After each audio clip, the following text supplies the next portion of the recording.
Nous allons maintenant voir comment modéliser les actions mécaniques.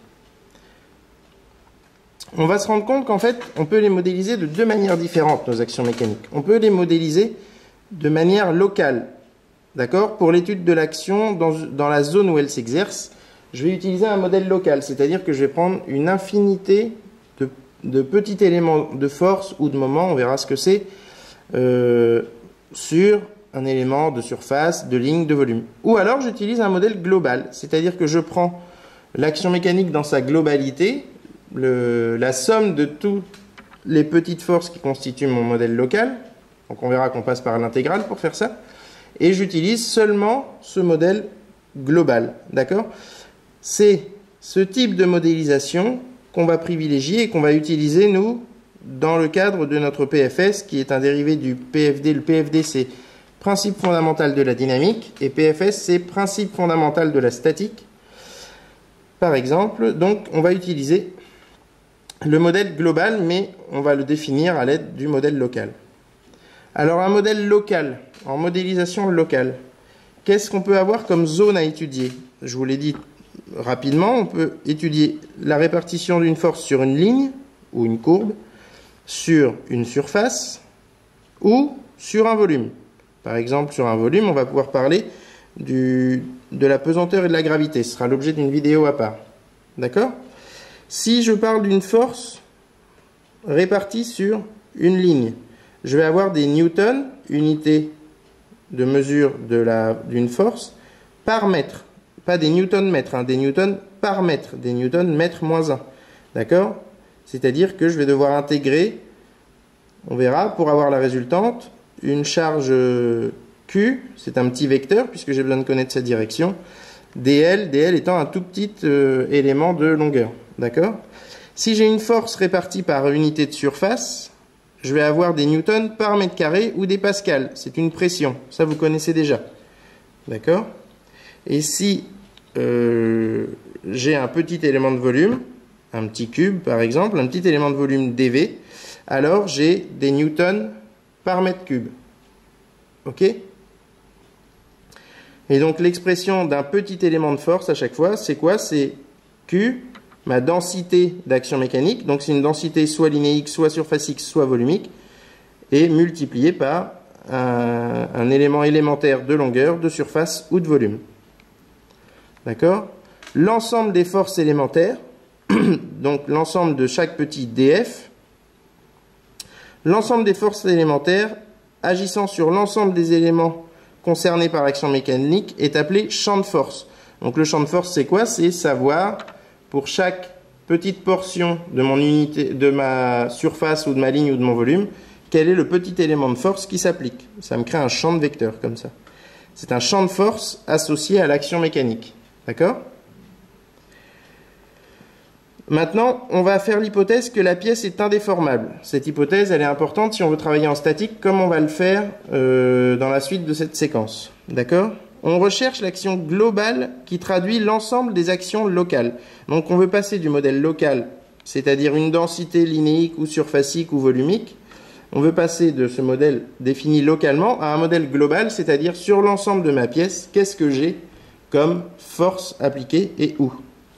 Alors on va définir ainsi la résultante de l'action mécanique. La résultante de l'action mécanique d'un solide 1 sur un solide 2. Donc pas nécessairement à travers un contact. Par exemple, la gravité, c'est l'action de la Terre sur ma pièce 2. D'accord?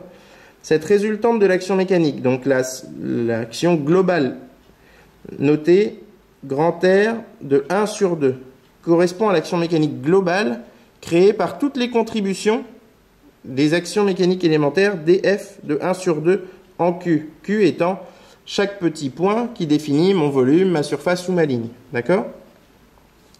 Et donc, on va devoir, pour obtenir la résultante, c'est l'intégrale sur l'ensemble de ma zone où s'applique le champ de force de la force élémentaire. D'accord? Z, c'est la zone du solide 2 concernée par l'action mécanique de 1 sur 2. Et donc, le résultat de cette intégrale, ce sont des newtons. Je vais intégrer le long de la ligne si c'est une répartition linéique, le long de la surface, sur l'ensemble de la surface si c'est une répartition surfacique, sur l'ensemble du volume si c'est une répartition volumique.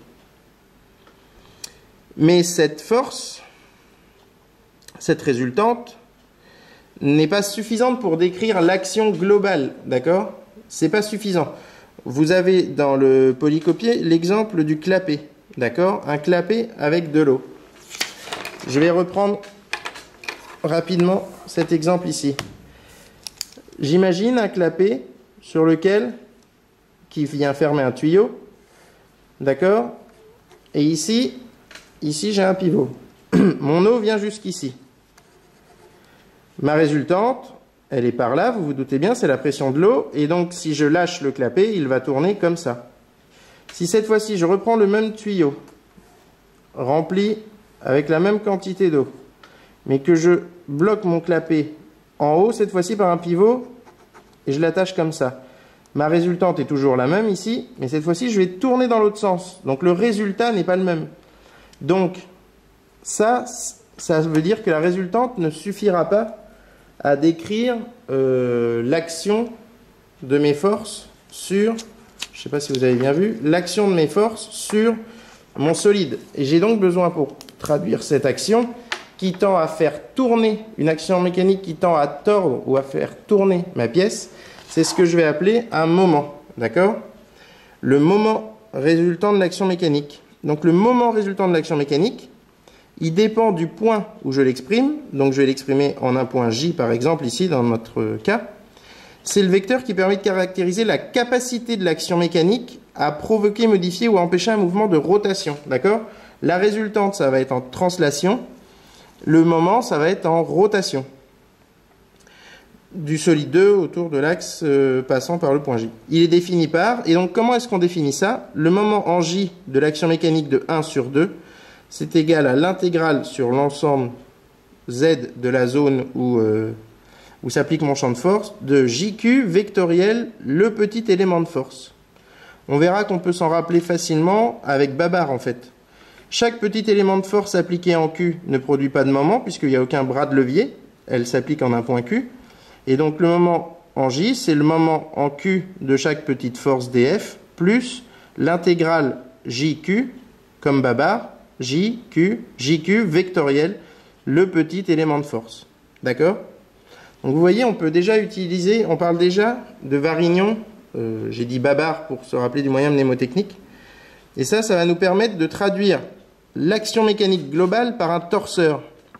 L'action mécanique de 1 sur 2, on est toujours dans l'exemple d'un solide 1 qui agit sur un solide 2, peut être traduit par un torseur qu'on va noter T, d'accord?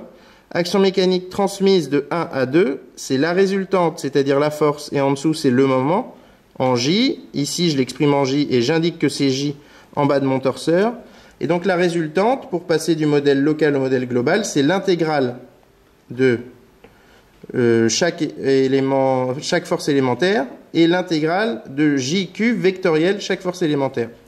On verra que cette définition, vous en aurez peu besoin, d'accord? Ce qui est important, c'est de se rappeler de quoi? Que j'ai la résultante, c'est une force, et le moment, en newton mètre, donc des newtons fois des mètres, dépend du point d'application. La résultante est indépendante du point d'expression, alors que le moment résultant, lui, il dépend du point d'expression. Et il en dépend avec la formule de Varignon ou de Babar qu'on a déjà utilisée. C'est-à-dire que le moment en B, c'est égal au moment en A, plus BA vectoriel, la résultante R12. Donc, en réalité, on va toujours utiliser ces formes-là à nous. D'accord? On va utiliser moment en un point, c'est le moment en un autre point, plus le vecteur position entre les deux points, vectoriel, la résultante. Donc, il faut se rappeler de quoi? La force, c'est la résultante. Le moment, c'est le moment de mon torseur. Des newtons en haut, des newtons mètres en bas. D'accord? Alors, quelques torseurs particuliers, parce qu'on peut utiliser ces termes-là parfois dans les exercices. Le torseur glisseur. Un torseur glisseur, c'est quoi? C'est un torseur tel que j'ai une résultante et j'ai vecteur nul au niveau du moment. Et donc, ça va être vrai. Si j'ai un moment nul en un point J, ce sera vrai en n'importe quel point passant par la droite qui passe en n'importe quel point appartenant à la droite passant par J, défini par le vecteur directeur de la résultante. Puisqu'à chaque fois, je vais faire mon varignon, je vais rajouter un terme nul par le produit vectoriel entre la résultante et un vecteur collinéaire à ce vecteur-là. Donc, si je n'ai pour tout point où j'ai seulement une résultante et un moment nul, on parle de torseur-glisseur. D'accord?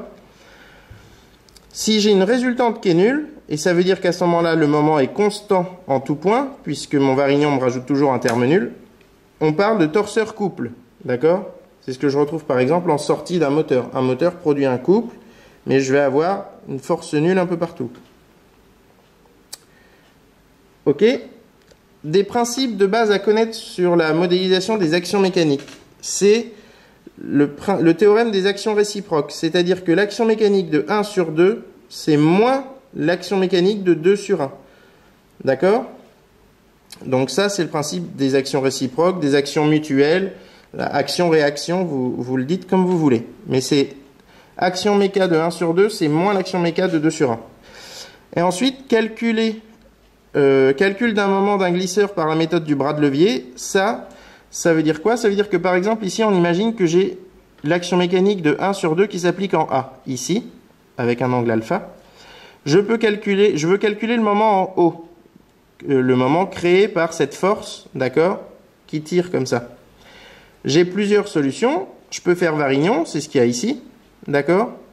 Mais je peux aussi, des fois c'est plus facile, utiliser le bras de levier. Le bras de levier, c'est quoi? C'est la distance, comme ça, du projeté du point O sur la droite, passant par A, avec pour vecteur directeur la résultante que je considère. D'accord? J'ai donc ici le bras de levier, fois cette force-là, ça me donnera le moment. Pour savoir si c'est un moment négatif ou positif, je regarde dans quel sens ça me fait tourner. Par exemple, ici, en haut, la force R de 1 sur 2 me fait tourner dans le sens de X vers Y. Donc, c'est un moment positif, ce qui me donne le moment en haut de 1 sur 2. Ce sera égal à quoi? À D, mon bras de levier qui est là, fois la norme de la résultante, et suivant l'axe Z, parce que ça me fait tourner autour de l'axe Z. Alors, le moment est suivant l'axe Z qui pointe vers vous, là. D'accord? Donc ça, c'est assez important. Mais on peut le retrouver simplement avec varignon, avec une projection à faire. Si vous avez des doutes, utilisez varignon. Ok?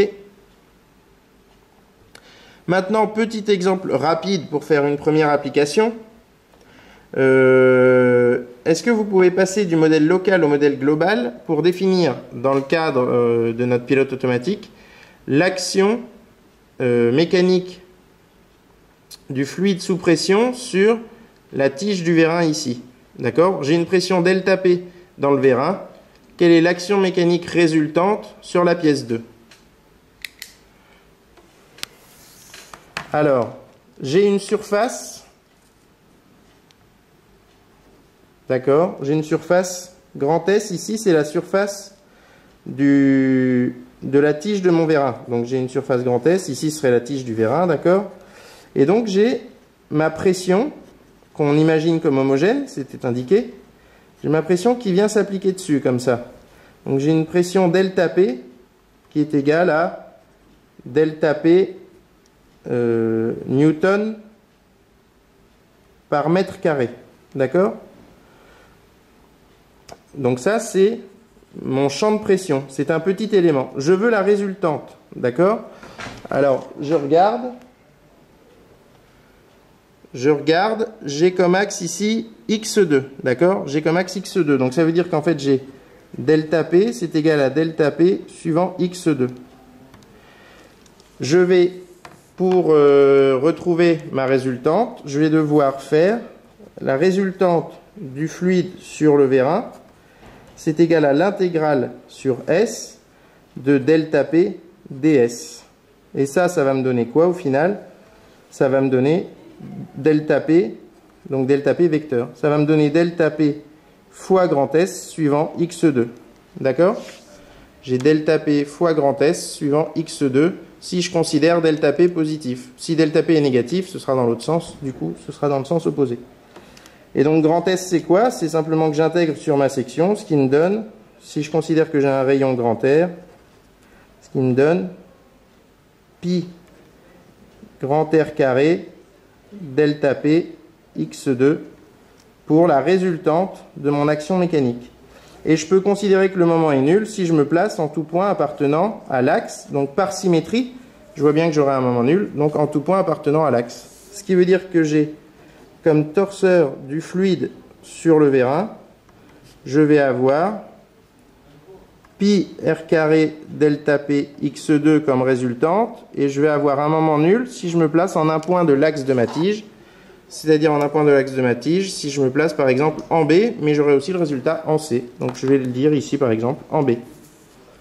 Voilà, ça me donne mon torseur d'action mécanique du fluide sur le vérin, une résultante en newton et un moment en newton mètre qui ici est nul en B.